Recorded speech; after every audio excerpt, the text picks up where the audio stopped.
What's their strategy to convince Republicans the president must be held accountable? Joining me now is one of those impeachment managers, Congresswoman Madeleine Dean of Pennsylvania. Thank you so much for joining me this morning. This trial won't start until a month after the Capitol attack. A number of Republican senators are telling CNN that passions are starting to cool, making it increasingly unlikely that former President Trump will be convicted. Was it a mistake to wait? Well, good morning, Dana, and congratulations on your new assignment, and also my sympathies to the CNN family on the loss of Larry King. Thank you. He was a big fixture in our den every evening. I think you will see that we will put together a case that is so compelling because the facts and the law reveal what this president did. I mean, think back. It was just 2.5 weeks ago that the president assembled a mob on the ellipse of the White House. He incited them with his words, and then he lit the match and sent them on their way to pursue the big lie. The big lie was his desperate attempt to hold on to power. It was the lie that the election was somehow stolen. He knew it. Those around him knew that was a lie. And he sent them to the Capitol not just on any day of the week. He sent them there on an important constitutional day. So it was a dual attack on our Capitol in a joint session of Congress at the very day we were completing our constitutional obligation to certify the electors. It's an extraordinarily heinous presidential crime, and we must move forward. Only 10 Republicans, as you know, supported impeachment in the House. Do you think that you will find more in the Senate? You're going to need to. You need 17, of course. 10 was a historically high number. That was a bipartisan impeachment.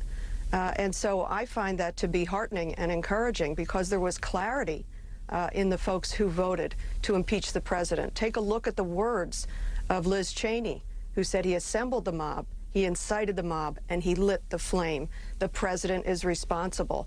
I take heart in that. There is clarity in those 10, and I hope over the course of the remaining days, as we 9 prepare this trial, more and more elected officials will pay attention to their oath and see the egregious high crimes and misdemeanors that this president was so desperate and capable of on the last weeks of his term in office. We're now learning that President Trump nearly fired the acting attorney general earlier this month in order to replace him with someone willing to use the Justice Department to pressure Georgia officials to overturn the election. Senator Romney told me earlier this hour he presumes it will be part of your case. Will it? Well, I am so honored to be a part of a team of 9 terrific people, of course, supported by other excellent lawyers. So I will not be previewing our strategy or our case. But what I believe is the American public witnessed what happened here. I was in the Capitol on that day, Dana. I had tried to leave the gallery as I was preparing for the challenge to the Pennsylvania electors.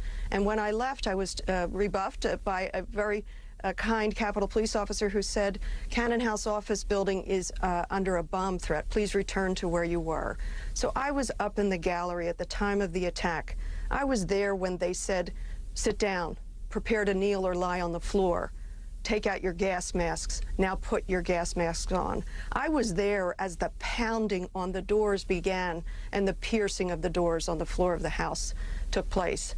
This was a terrifying moment. It was absolutely what the world witnessed, an attack on our Capitol, an attack on a joint session where people came incited by the president to hunt down members of Congress, not to mention your own colleagues. I was in the gallery with journalists.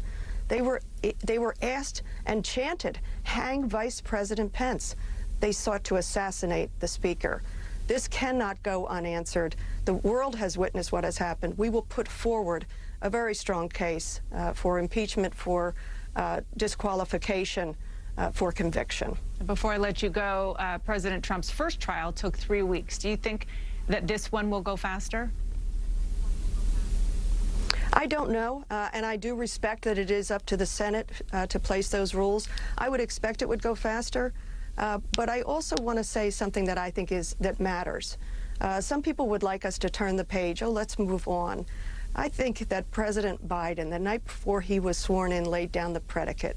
He said to heal, we must remember. Sometimes it's hard to remember, but we must do that even as a nation. We must remember, I believe that this impeachment trial, I hope conviction, ultimate disqualification, are the very first powerful steps toward unity and our country moving forward. Madeleine Dean, thank you so much. Appreciate you joining me this morning. Thank you for having me.